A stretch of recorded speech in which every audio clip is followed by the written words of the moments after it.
Alright guys, so in this video we'll be looking at calculation of frictional forces as regard to net force and magnitude of force, right? So we'll start with example 1. I'll use it to show you how this question works, right? So it said a bag filled with stone weighing 10 kilograms. So our parameters, they gave us a mass of 10 kilogram, right? It weighs 10 kilogram, pulled with a force of 80 newton. So there's a force, an applied force of 80 newton, right, to the right, right? A frictional force of 20 newton opposes it, so they give us frictional force as well of 20 newton. It opposes it. And we have to calculate the resultant or the net force, resultant to net force. So our free body diagram looks like this, right? So this is the bag, right? We're assuming this is the bag, and this is our rough horizontal floor surface, right? It is pulled with an applied force, that's force applied of what? Of 80 newton. 80 newton. And then there is a frictional force stopping it of what? Of 20 newton. Right? So the force is going to the right. Right? Good. They gave us mass there, and we know that our G will be equals to what? 10 meter per second square.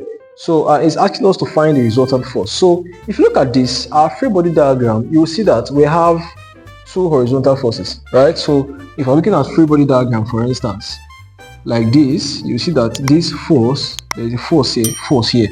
So our summation of force, which is the resultant force, and the resultant force is also known as the net force, right? So total force. So if we resolve it, resolution of force to the x direction is going to be this force minus, because this is the opposite side, minus this force. So we have F of A minus this force, because this force is to the positive x and this is to the negative x, right? Right. So looking at it, that's the F. So the resolution of force, it has two formulas. So this is the first one. For the resultant force, it has two formula. So this is the first one, that this force Fa minus what? The frictional force, right? Let's call this equation 1, right? Equation 1. And then the formula, the second force, is the normal formula for normal force, which is equals to what? Mass times what? Acceleration in the x direction. So this is the equation 2, second formula, right? Second formula. But then we're not looking at the second one, we're looking at the first one, right? Because we have both the applied force and the frictional force. So using equation 1, so from equation 1, we're told that our resolution of force EF of x is equals to Fa, that's the applied force, minus the FF, that's the frictional force, right? And we're given both. The applied force there should be what? Okay, let's use here. So if EF of x gives us what? F, that's the applied force there, is 80 newton minus 20 newton. That means resolution of force is 60 newton, sorry. That becomes 60 newton. Very simple, right? The net force or the resultant force, or the net force is 60 newton. And then number 2, it asks us to find what, it says what is the acceleration of the bag. So using the equation 2, we can now say from equation 2, which is EF of x is equals to mass times acceleration in the x direction, right? We're looking for the acceleration, so we divide. We already got the value for the resultant force, yeah, 60 newton, and we have mass. They gave us mass as 10 kilogram. Mass of the box is 10 kilogram, right? So all we need to do is divide both sides by m, so that m cancels m. Our A becomes what? Becomes EF of x to what? To m, right? Therefore, what becomes our A? Our A therefore becomes, what's our EF of that? 60. We have 60 over the mass is what? 10.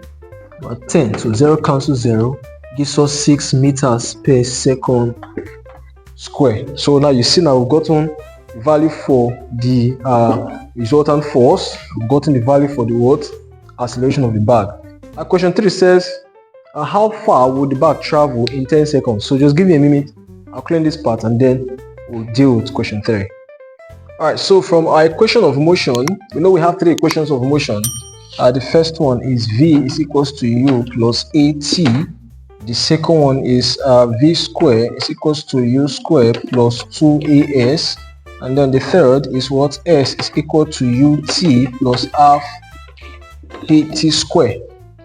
In this case, we're given acceleration and we're given time, because we have time and we have the acceleration here 6 meters per second. So if you check which of them we need, we are looking for the distance, how far. So it's distance we're looking for. It means this one will not work. It also means this one will not work, because although there's distance but there's no time here, it means that this one we're going to use. It's already moving, so initial velocity there becomes 0, right? Since the boat is already moving, it's already pushing its movement, our U there becomes 0. That means 0. Okay, so our S, which is our distance, how far, becomes what? UT plus half AT square. Agreed?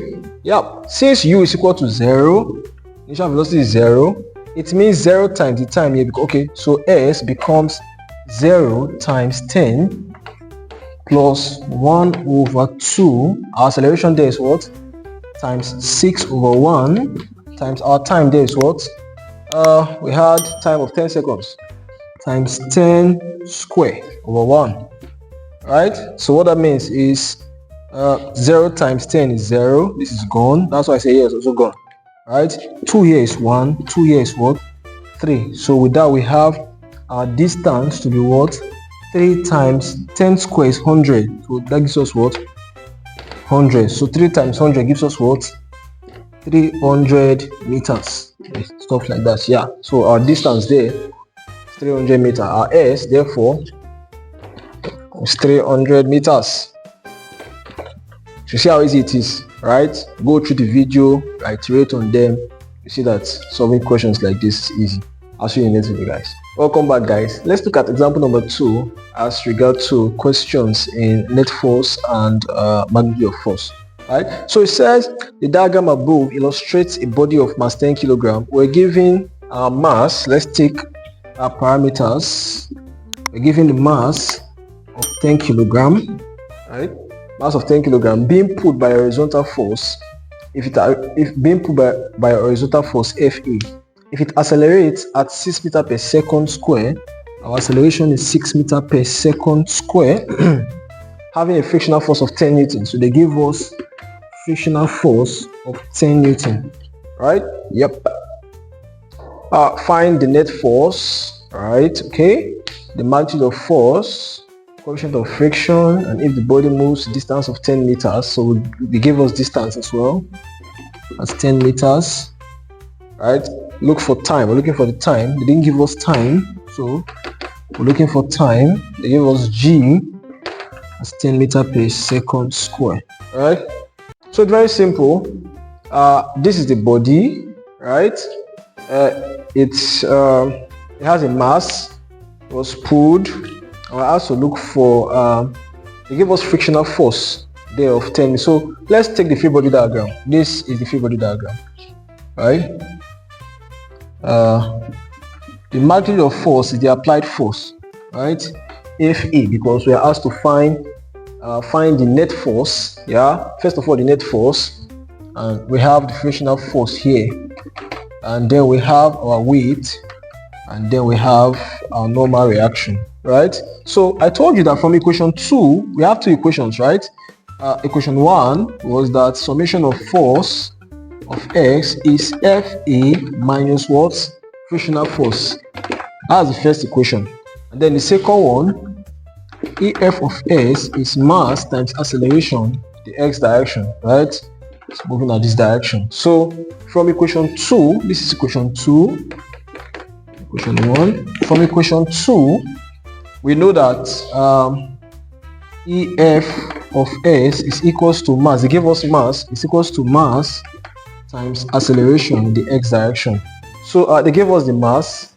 The mass is 10 kg. That becomes 10 times, they gave us the acceleration of 6 meters per second square times 6. That becomes 60 watts Newton. Now we have net force, right? So the one for the net force is gone. Right, so in looking for the magnitude of force, that's the Fa, applied force, right? We use the equation 1, right? So if we're looking for the applied force, which is this force here, what do we do from equation 1? Because question says look for magnitude of force.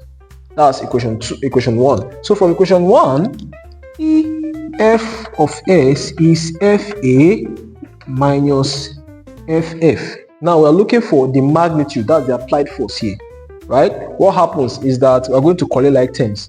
This guy is going to come here. So that our net force, so that our applied force, FA, becomes what? Summation of force, right? Plus what? Frictional force. Very simple, right? Because we are looking for this guy here, the applied force, that's the magnitude of force. So from here, to collect like terms, bringing this guy out, we now have that our applied force is the summation of force plus the frictional force.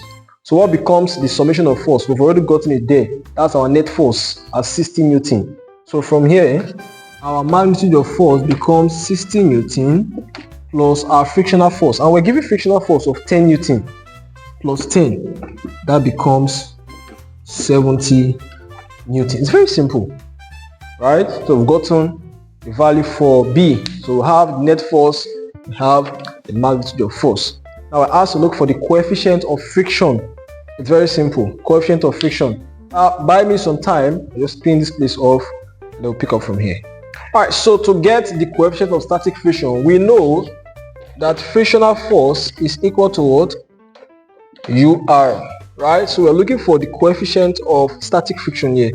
Right? So we divide both sides by arrow and this side as well by arrow. Right? So that this arrow take off this arrow. Our coefficient becomes frictional force over R. Right, so we know that R is equal to what? W, right? Look at it. R is equal to W, and W is equal to what? Mg, right? So it's very simple. We can say that frictional force over R, which is equal to W, and W is equal to Mg. So frictional force over what? Mg, right? Our mass there, coefficient of static friction gives us what? Our frictional force is 10 over mass is 10 times what? Our acceleration due to gravity is 10 as well. So 10 takes off 10, I left with 1 over 10, which is 0.1. So our coefficient of static friction, U, is 0.1. Very simple. Our option V says if the body moves with a distance of what? Of 10 meters, calculate the time taken. So it's very simple. For the option D, the formula to use, since they gave us distance, they gave us time, we're looking for time, acceleration is there, we know that S is equal to what? UT plus half AT square. Alright, so I'll leave this one for you to solve. Try and solve it and leave the answers on the comment section. That's to be sure that you're following the class. I'll see you in the next video, guys.